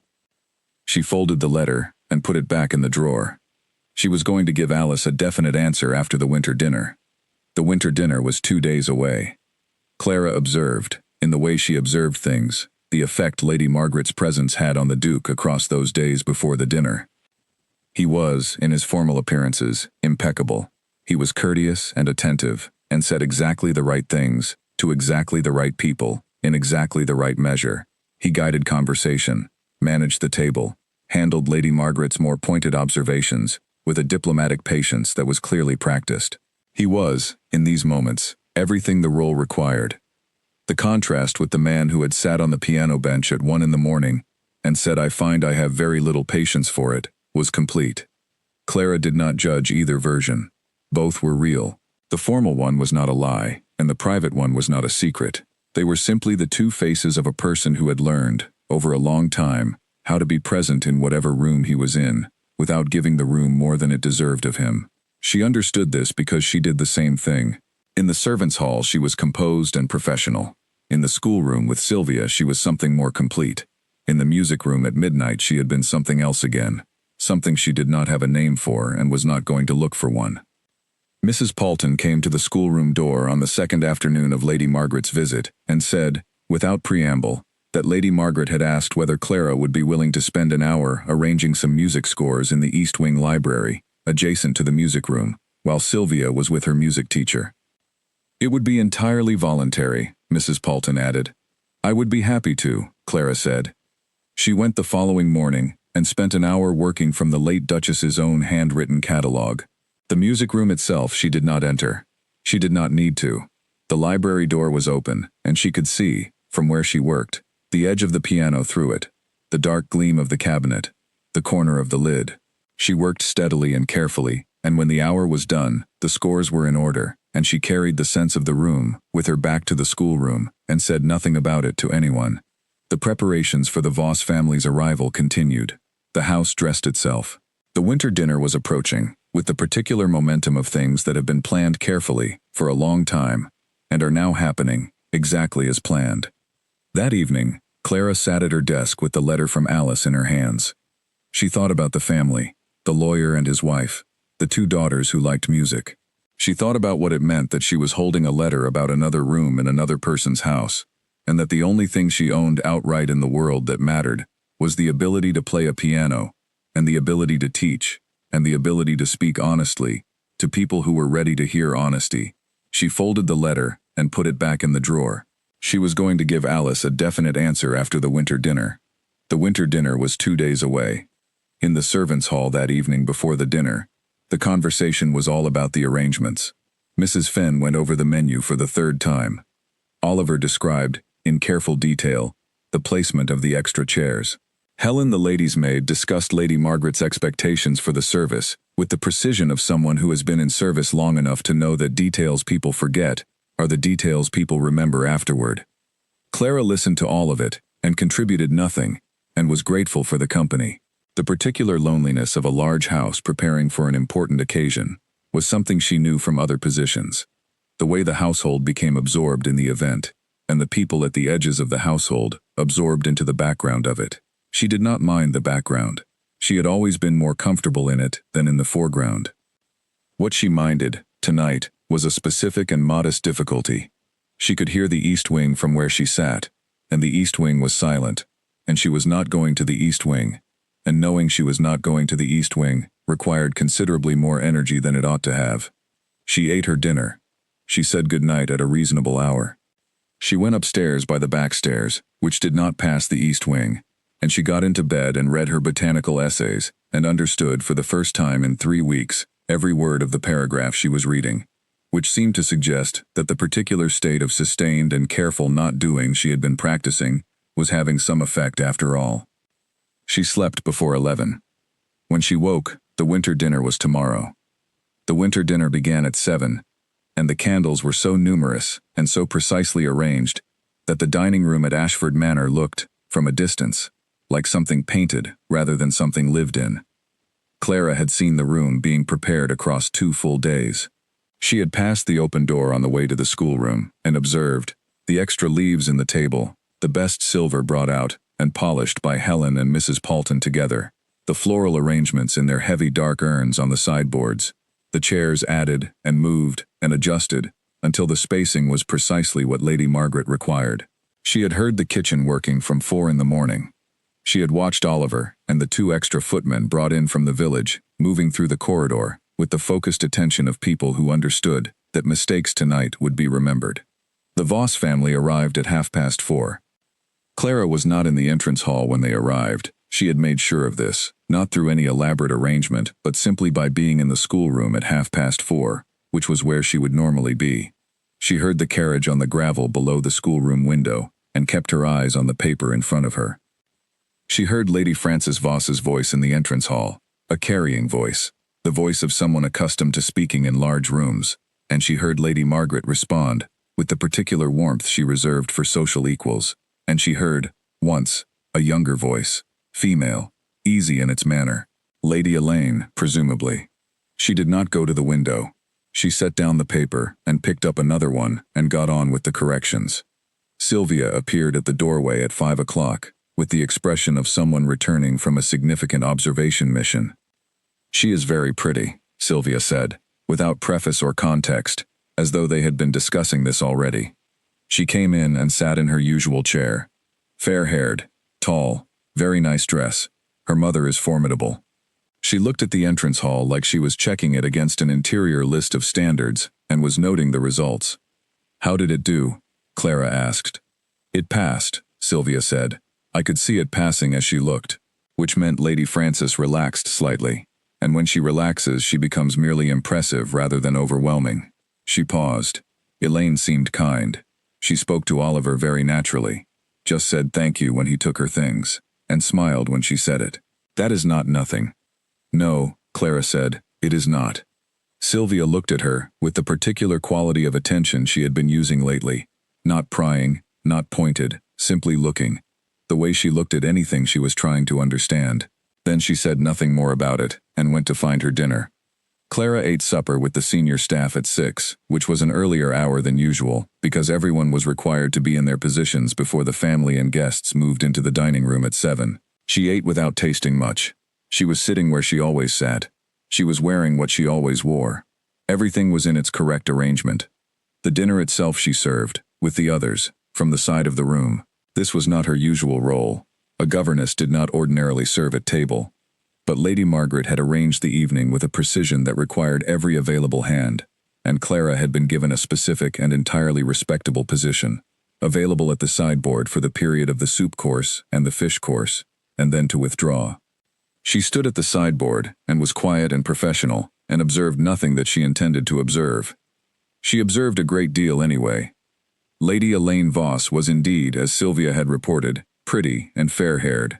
She was also, Clara decided from her position at the sideboard, genuinely calm in the way that some people are genuinely calm, and others only appear calm, until something goes slightly wrong. She spoke when spoken to, and initiated conversation easily when there was an opening for it, and she did not look across the table at the Duke with anything that Clara could read as either calculation or anxiety. She looked at him the way you look at someone you are getting to know, in the most public possible circumstances, and are trying to make a reasonable effort about. The Duke sat at the head of the table, and he was everything he was supposed to be: composed, attentive, a good host in the precise ways that the role required. He made the table feel at ease. He spoke to Lady Frances Voss with the exact correct mixture of deference and confidence. He brought Lord Voss, a heavy, quiet man who seemed most comfortable when discussing things he had direct experience of, into conversation about the estate management in a way that made Lord Voss expand visibly and find himself at the center of a discussion he enjoyed. He did not look in Clara's direction. She would not have expected him to. She did not expect it, and she did not want it, and she was grateful for its absence. What would have been terrible would have been a look, any kind of look, however small, however brief, however invisible to everyone else in the room, because a look would have been a door that opened onto something she was not prepared to walk through, tonight of all nights. He gave her nothing to read. She gave him nothing. After the fish course she withdrew. She went to the servants' hall and sat down, and Mrs. Fenn brought her a cup of tea without being asked, because Mrs. Fenn was, under the professionalism and the strong opinions, a person who noticed when someone needed a cup of tea. Clara drank it and said nothing. The drawing-room gathering after dinner was the part of the evening that required the most from her in terms of managing her own interior state. She was not in the drawing-room. She could hear it from the servants' hall, where she sat with her tea, the continuous murmur of conversation broken at intervals by individual voices rising and then settling again. Someone's laugh, the particular rhythm of a gathering that is going well. Lady Elaine was charming, apparently. Clara had registered this at the dinner table. She was also perceptive. She had noticed things in the room that Clara, watching from the sideboard, had noticed also, and had responded to them with a social intelligence that looked entirely natural. She would be capable. She would manage this house and this position with genuine competence. Clara thought about all of this clearly and without bitterness, because bitterness would have been dishonest, and she was not going to be dishonest about any part of this. At 9 o'clock she heard the announcement. She could not hear the exact words. She was in the servants' hall and the dining room was at the front of the house. But she heard the quality of it. The pause in the general noise of the table, then the particular sound of something being said in a voice meant to carry to the whole room, then the burst of applause and good wishes that followed, warm and immediate, the sound of a room full of people receiving expected good news with appropriate delight. Mrs. Paulton came into the servants' hall shortly afterward and said with a look of quiet satisfaction that the engagement between the Duke and Lady Elaine Voss had been announced, and that the family was very pleased and the evening was going beautifully. "Wonderful," said Mrs. Fenn. "Wonderful," said Oliver. Clara said, "That is very good news," and she meant it in the way she meant it, which was that it was the correct outcome for all the people whose world this was, and whose interests lay in its stability, and that there was nothing wrong with it, and nothing to object to, and that this was the truth, and she was entirely clear about it. She set down her teacup. She excused herself and said she was going upstairs to write some correspondence. In her room she took out the letter to Alice from the drawer. She read it once more. The position in Bath. The family with the 2 daughters who liked music. The start date of the 15th of January. She picked up her pen. She wrote a brief, clear letter accepting the position. She thanked Alice for her help in finding it. She said she would give her formal notice here by the end of the week, and would confirm the exact date of her departure, as soon as it was agreed. She sealed the letter. She put it with the Morning Post. She sat at the desk for a long time after that, without doing anything else. From somewhere in the distance, from the front of the house, through the walls, she could hear the sound of the drawing room. There was the sound of general conversation, and then, after a while, the sound of music. Someone was at the piano in the drawing room. It was not the nocturne. It was a fashionable piece, something bright and technically accomplished and competently played. Lady Elaine, she assumed, which was confirmed a moment later when the music was followed by a ripple of appreciative applause. Clara sat at her desk and listened to the distant sound of applause in a room she was not in, and she said to herself, very precisely and very honestly, "This is correct. This is what the world is." And the world being what it is does not mean the music room was less real, or the conversation was less honest, or any of it happened differently than it happened. It means those things existed in the shape they existed in, and now other things exist in their shape. and that is how it works. She was done at Ashford Manor. She was going to Bath. This was the decision. And it was a good decision, and she had made it with her eyes fully open, and she was going to keep it. She went to bed. From the front of the house she could hear, faintly, the last piece of the evening being played on the drawing-room piano. Something quieter now, slower. She could not tell from this distance, and through these walls, who was playing it. She pulled the blanket up. She did not think about it. She closed her eyes. She slept. The evening after the announcement was longer than it needed to be. Clara stayed in the servants' hall until Oliver said goodnight, and Helen went upstairs to attend to Lady Margaret, and Mrs. Fenn began covering things in the kitchen, with the efficiency of a person who has been doing this for 20 years and does not need to think about it. She helped with 2 small tasks that did not need her help particularly, but gave her something to do with her hands. Then she said goodnight to Mrs. Paulton, who said goodnight back in the tone of a person who has completed a difficult evening successfully and is looking forward to it being over. Clara went upstairs. She paused at the landing. The east wing was directly ahead of her. The music room was at the end of it. The corridor was dark and silent, and the lamplight did not reach as far as the door. She went to her room instead. She sat at the desk, and she thought about Sylvia's face across the dinner table. The careful composure of a 16-year-old, watching her family's future, being decided in a room she was allowed to be in, but not yet fully part of. She thought about Lady Elaine's expression when the announcement was made, the slight color that had come into her face, the small moment before she composed it, the genuine nature of the composure that followed. She thought about the Duke at the head of the table, and how he had looked during the announcement, and what his face had done. She did not know what his face had done. She had not been looking at his face when the announcement was made. She had been looking at her hands on the edge of the sideboard, because she had decided, before the evening began, that she was not going to look at his face at any moment that mattered, because looking at his face at a moment that mattered would be giving the moment something she was not in a position to give. She had kept that decision throughout the evening. She was keeping it now. She wrote the letter to Alice. She sealed it. She put it with the Morning Post. She sat very still for a while, with her hands folded in her lap, and the candle making a small, steady circle of light around her on the desk, and she said, to herself, with complete honesty, "You are going to be all right. Not because everything is fine, not because what you feel is manageable, but because you have always been all right, and you are going to continue to be, and the feeling is a true feeling, and true feelings are not the same as permanent situations. They are simply what is present. What is present passes. That is the quality of the present that makes it bearable." Then she got up, washed her face, and went to bed. She slept without difficulty, which surprised her slightly, and woke the next morning with the clear, clean feeling of someone who has made a decision and is ready for what comes next. 4 days later, Clara gave her notice. She gave it to Mrs. Paulton, as was correct, in a brief and professional conversation, in Mrs. Paulton's small office off the kitchen. She said she had received an offer of a position that would allow her to develop her work in a direction she wanted to go, and that she intended to take it. She gave a fortnight's notice as her contract required, which meant she would leave on the last day of December. She thanked Mrs. Paulton for her management of the household, and for the way the position had been conducted. She was polite, she was composed, and she said nothing that was not exactly true. Mrs. Paulton listened to all of this without expression. Then she asked if the notice was firm. Clara said it was. Mrs. Paulton nodded. "I see. I will inform the Duke." "Thank you," Clara said.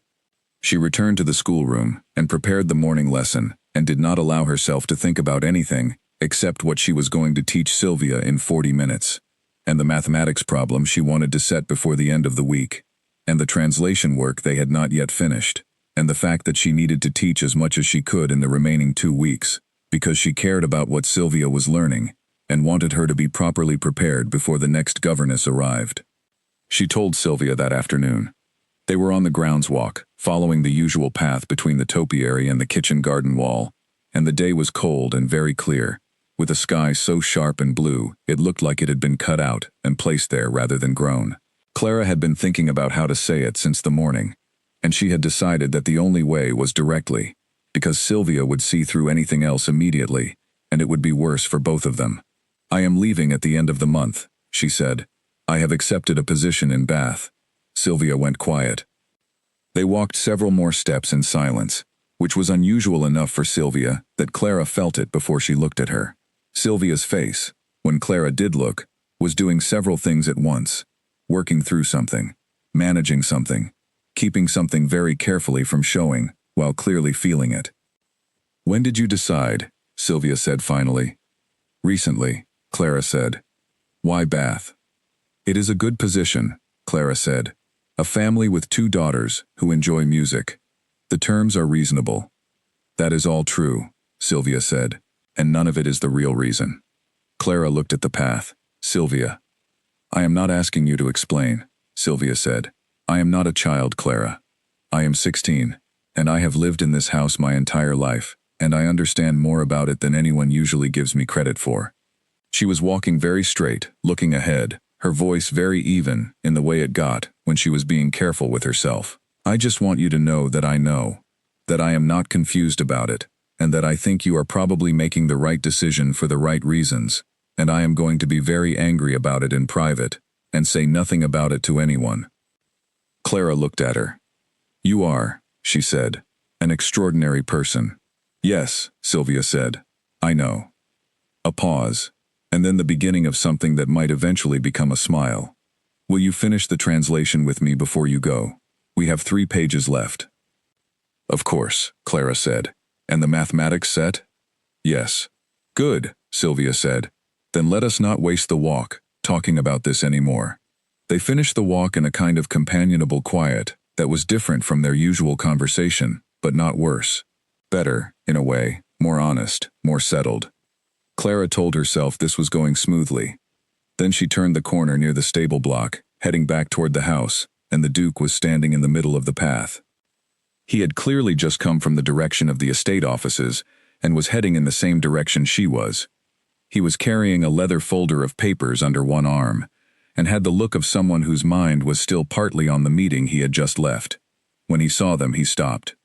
"Sylvia," he said, then, "Miss Whitmore." "Edward," Sylvia said, and then, with the smooth and entirely undramatic misdirection of someone who had just seen 2 things at once and made a decision about them, "I need to check something with Mrs. Finn about the kitchen project I am planning." She looked at Clara. "I will see you in the schoolroom in the morning." And she walked past her brother, past Clara, and up the path toward the house, with a purpose that Clara was fairly sure she had invented on the spot. Clara and the Duke stood on the path. "I understand you are leaving," he said. "Yes," she said. "I gave my notice this morning. Mrs. Paulton mentioned it." He looked at her steadily. She said it was firm. "It is." He nodded. He looked at the leather folder under his arm, as though checking it was still there, then back at her. The expression on his face was even and composed in the way she recognized as his public composure, not coldness, but the particular neutral quality of a face that has been well trained not to show things it has decided not to show. "The position suits you?" he asked. "I believe it will," she said. "Will you have the use of a piano there?" The question was quiet and entirely direct, and Clara felt it land somewhere precise. "The family has one," she said. "I do not yet know what kind." He looked at her for a moment. "I hope it is adequate," he said. "I imagine it will be," she said. And then, because they were both choosing their words very carefully, and she was aware of how much was not being said on either side of the conversation, "Thank you for the Schumann." He met her eyes. "I hope it was useful." "It was honest," she said. "That is the more important thing." He looked at her in that way he had, direct, considering, with the attention he gave to things he took seriously, and she held it, because to look away would have been dishonest, and she was not going to be dishonest with him at this stage in the matter. "Be well in Bath, Miss Whitmore," he said. "Thank you," she said. "Be well here." She walked past him, up the path, and into the house, and she did not look back. That evening she began packing. Her books went into the trunk first, wrapped in the pieces of cloth she always used to protect them in transit, her mother's habit, which she had adopted without thinking about it, and had kept without examining it. Then the few personal items, the miniature of her mother, the watercolor of the Somerset coast, the good pen she had bought in London with the last of her savings from a previous position. Then the clothes, folded carefully. She left the Schumann on the table in the schoolroom. She had held it in her hands for a moment and thought about it. Then she put it back. It belonged to the house, to the music room, to the piano on whose stand it had been left. She had no right to it, and she did not want to have the kind of right to it that came from taking it. The second to last day was the hardest. Not the hardest in any dramatic sense, not a confrontation, not a crisis. It was hard in the ordinary, quiet way of days that contain nothing they are supposed to contain and everything you were not expecting. Sylvia was quiet throughout the morning. They did the final set of mathematics problems together, and then Clara spent the last hour of the morning going through all the work they had produced over 3.5 months, the translations, the grammar exercises, the written essays, the mathematical problem sets, not to mark or correct but simply to look back together. At the end of it, Sylvia said, "You should keep the translation, the finished one." She pushed the pages across the table to Clara. "You helped me with it. You should have a copy." "Sylvia, I have made my own copy," Sylvia said. "Please take it." Clara took it. She went to the music room one last time that evening. Not at midnight. At 9, when she knew the family was at dinner and the east wing was empty. She went in quietly and sat at the Bosendorfer and played for about 20 minutes. Alone, without a candle, in the last light from the window. She played the nocturne. She played it through once, from beginning to end. The way you play something you are saying goodbye to, not holding on, but not hurrying away from it either.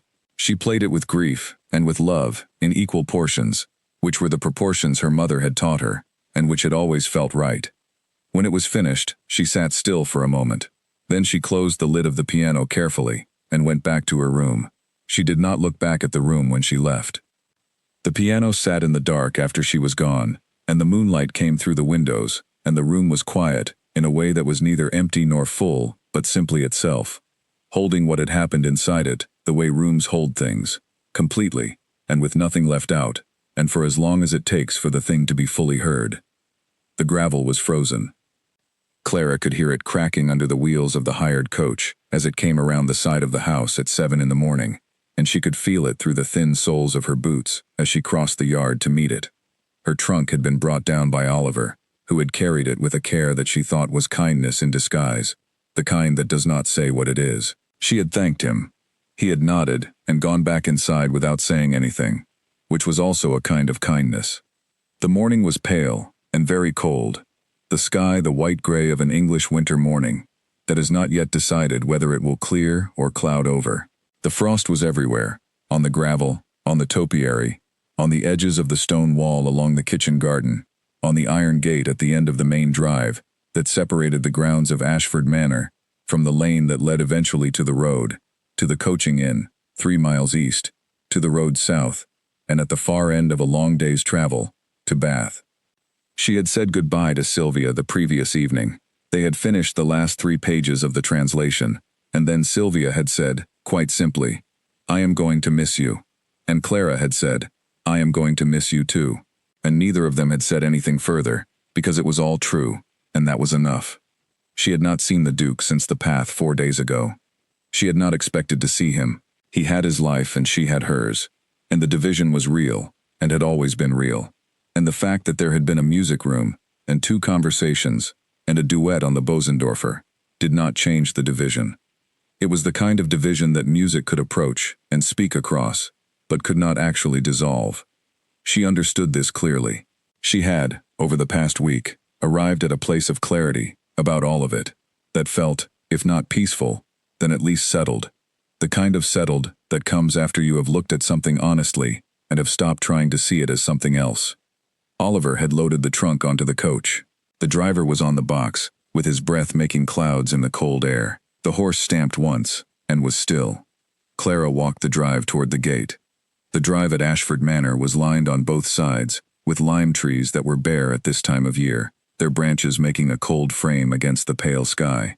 She had walked this drive a dozen times in the weeks she had been here, mostly in the afternoon, on the way back from the village, and she had always liked the quality of it, the way the drive made the house look, from the gate, both very large and entirely necessary, as though it belonged exactly where it was, and had always belonged there.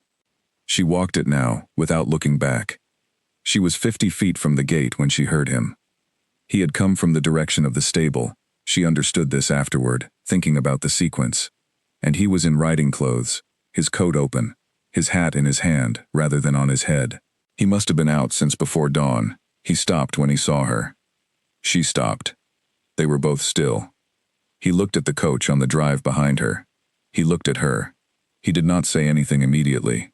His face had the particular quality it had in the music room at night, the quality that was the opposite of his public composure, the quality of someone present rather than performing, with all the distance reduced to nothing. She had told herself she was ready for this. She had prepared herself for this. She had spent a week preparing for it. She was not ready. "You are going this morning," he said. "Yes." He came toward her, not quickly, in the way of someone walking, because they have decided to walk, and the decision is made, and they are living inside it. He stopped 5 feet from her. The iron gate was 10 feet further. The coach was behind her on the drive. "I went to the music room last night," he said. She looked at him. "It was empty," he said. Obviously. A pause. It felt different from the way it felt before. "Before I came," she said. "Before you came," he said. "And now after." She held his eyes. The morning was pale around them, very quiet. The kind of quiet that settles in a place early in winter when there is no wind, and no birds yet, and the world has not fully started. "How does it feel?" she asked. He considered the question in the honest way he considered things. "Not empty," he said. "Not the way it felt empty before. The before empty was the empty of something that had ended and was not going to start again." He looked at her. "This is different. How is it different?" He was quiet for a moment. Then he said, "If you were to sit down at that piano right now, this morning, before you leave, what would you play?" The question arrived in the same tone as every question he had ever asked her, which was the tone of someone who genuinely wanted to know the answer. "The Nocturne," she said, without hesitation, because it was the only possible true answer. His expression did not change, but something in it moved, something behind the directness, something that had been waiting. "That piece," he said, "has not left my head since the first night." He said it simply, not as a declaration, not as an argument, as a fact, stated plainly, because the truth did not need ornament, and he had never seen the point of providing it. Clara looked at him, across 5 feet of frozen gravel in the pale morning. She thought, here is a gate, and here is everything the gate means. Here is the world on his side of it, with the title, and the estate, and the engagement, and the rooms full of people who needed him to be what he was supposed to be. Here is the world on her side of it, with the trunk on the coach, and the position in Bath, and the 2 daughters who liked music, and the life that was hers to shape. Here are 2 people who have said true things to each other in the dark of a music room, and here is the daylight, and here is the distance between the 2. She had always known this distance. She had known it from the first moment she turned on the piano bench and saw him in the doorway. She had known it on the night of the duet. She had known it every morning after every night she had spent lying awake, constructing and then dismantling the space between what was true and what was possible. Music could speak across a distance. It could not close one. She looked at him and she did not say what she was thinking, because what she was thinking was not useful, and was not anything that could be given or received in the middle of a drive in the cold light of a winter morning. She did not say, "I have been honest with you in ways I am rarely honest with anyone, and that matters to me more than I am going to be able to explain." She did not say, "When you play imperfectly at 1 in the morning on your mother's piano, it is the most real thing I have seen in this house." She did not say any of it, because none of it was the kind of thing that helped, and she had always, her whole life, chosen the things that helped. She said, "I know." 2 words. They contained everything she could not say, and everything that was true, and everything that the gate between them meant. He looked at her steadily. He did not argue with the 2 words. He did not reach through the gate. He simply looked at her with the attention he always gave her, the full and complete attention that had been the first thing she noticed about him, and that had not changed in all the weeks since. Then he said, quietly, "Be well, Clara." It was the first time he had used her name. She looked at him for one moment more. One moment that she did not examine while it was happening, that she did not ask anything of, that she simply allowed to be what it was, A moment on a cold gravel drive in the pale morning, between two people, standing on the particular ground that the world they lived in had given them. "Be well, Edward," she said. She turned. She walked to the gate, pushed it open on its heavy hinge, and stepped through. The lane beyond the gate was narrow and cold, the frost heavy on the grass at its edges, the silence of the countryside lying over everything in the particular way of early winter, when the fields are bare and the hedges are without leaves, and there is nothing between you and the cold blue distance of the sky. She walked to the coach. The driver helped her up. The door closed. The horse moved, and the gravel gave way to the lane, and the lane curved, and the gate at the end of the Ashford Manor drive disappeared behind the bare lime trees.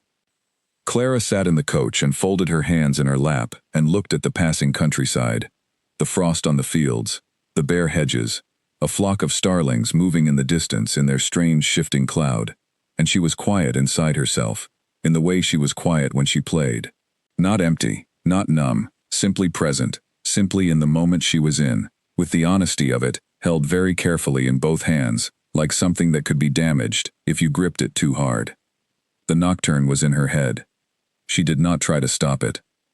She let it run, phrase by phrase, the way it had always run in her mind, when something important had happened, and the music was the closest thing she had to a language for it.